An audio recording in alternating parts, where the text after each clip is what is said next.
সংকরণ পার্টটা যদি আমরা একটু লক্ষ্য করি, জৈব যৌগের ক্ষেত্রে সংকরণগুলো কেমন হয়।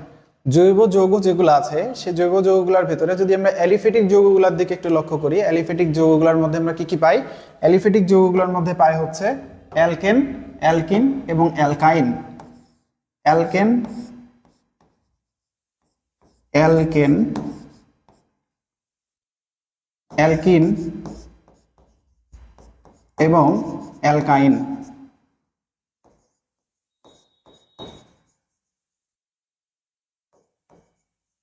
পৃথিবীতে যত অ্যালকেন আছে সমস্ত অ্যালকেনের সংকরণ হচ্ছে sp3। পৃথিবীতে যত অ্যালকেন আছে সমস্ত অ্যালকেনের সংকরণ হলো sp3। অর্থাৎ কার্বন কার্বন একক বন্ধন যেখানে পাবো, কার্বন কার্বন একক বন্ধন পেলেই সেটা হচ্ছে sp3 সংকরণযুক্ত কার্বন হবে। আর যদি কার্বন কার্বন ডাবল বন্ড পাই তখন সেক্ষেত্রে সংকরণ যেটা হবে সেটা হলো sp2। আর কার্বন কার্বন ট্রিপল বন্ড যদি পাই তখন সেক্ষেত্রে সংকরণটা হবে sp। এবার একটু আমরা দু একটা এক্সাম্পল লক্ষ্য করি, যেটা হলো sp2, sp3 এবং sp সংকরণের এক্সাম্পলগুলো কেমন হয়। দেখো এখান থেকে যদি আমি বলি যে মিথেনের কথা, CH4, দেখো এখানে কিন্তু কোনো ডাবল বন্ড বা ট্রিপল বন্ড নাই। যদি বলি হচ্ছে CH3 অর্থাৎ ইথেনের কথা, ইথেন, এই ইথেনের ভেতরে কোনো ডাবল বন্ড নাই, ইথেনের ভেতরে সিঙ্গেল বন্ড। তার অর্থাৎ এই কার্বনগুলোকে যদি আমি একটু মার্ক করি, তাহলে এই কার্বনটার সংকরণ যদি আমি জানতে চাই তাহলে এই কার্বনের সংকরণ হবে sp3। খুব ইজি।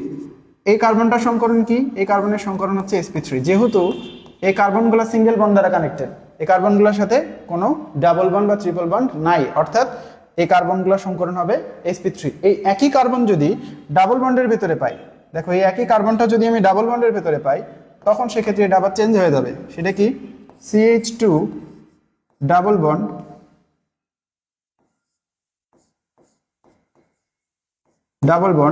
CH2। এই জায়গাটা একটু লক্ষ্য করো, এখানে ডাবল বন্ড আছে। তাহলে এই ডাবল বন্ড দ্বারা কানেক্টেড যে কার্বনগুলো আছে সেই কার্বনের সংকরণগুলো কি হবে? ডাবল বন্ড দ্বারা কানেক্টেড কার্বনগুলোর সংকরণ হবে হচ্ছে sp2। এটা সংকরণ হবে sp2, এই কার্বনের সংকরণ হবে sp2। তাহলে এই দুটা কার্বনের সংকরণ হচ্ছে আমাদের এখানে sp2। এবার যদি ধরো আমি বলি এখান থেকে, আচ্ছা অ্যালকিন তো অনেকগুলো আছে, তার মধ্যে আমি জাস্ট ইথিনের এক্সাম্পলটা দিলাম। যত জায়গায় আমাদের ডাবল বন্ড পাবো সবগুলার সংকরণ হবে হচ্ছে sp2। যদি আমি ট্রিপল বন্ড যুক্ত যৌগের একটা এক্সাম্পল দেখতে চাই তাহলে সেক্ষেত্রে সংকরণটা কেমন হবে? সেক্ষেত্রে সংকরণ পাবো হচ্ছে sp, carbon triple bond carbon. এটা হচ্ছে ইথাইন বা অ্যাসিটিলিন, ইথাইন বা অ্যাসিটিলিন,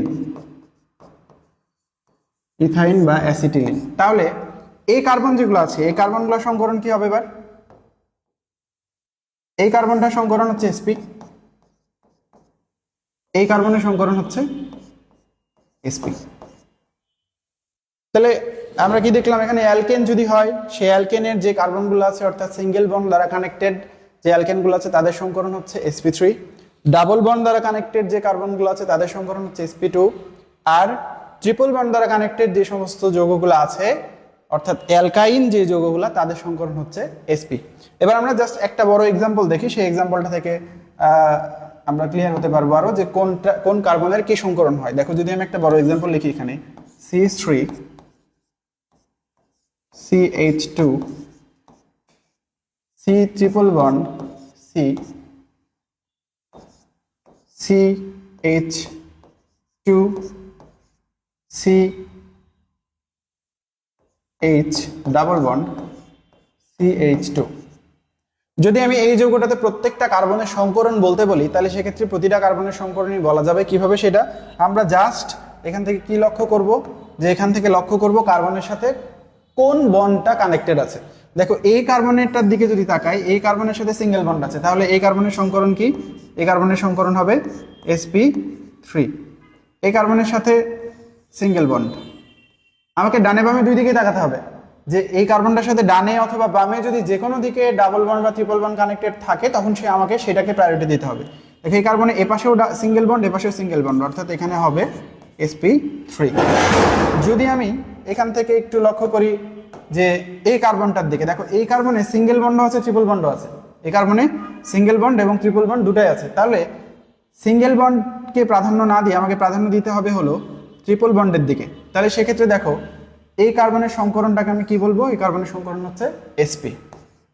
সেম ভাবে এই কার্বনটার সংকরণ হবে sp। এবার এইটাতে চলে যাই, ওই কার্বনটাতে কি হবে দেখো, যদি আমি এটাতে যাই এবার, তাহলে এই কার্বনটাতে দুই দিকে সিঙ্গেল বন্ড আছে। তাহলে সিঙ্গেল বন্ড যদি থাকে তাহলে এখানে সংকরণ কি হবে? sp3। এবার এই কার্বনটাতে দেখো তো কি আছে, এই কার্বনে সিঙ্গেল বন্ড এবং ডাবল বন্ড দুটাই কানেক্টেড আছে। তাহলে প্রায়োরিটি কে পাবে? Double bond. তাহলে ডাবল বন্ড যেহেতু এটাতে আছে, তাহলে ডাবল বন্ড থাকার কারণে এই কার্বনের সংকরণটা হবে হলো sp, বলো sp2। এবং সেম ভাবে এই কার্বনটাতেও ডাবল বন্ড যেহেতু আছে, তাহলে এখানেও সংকরণ হবে sp2।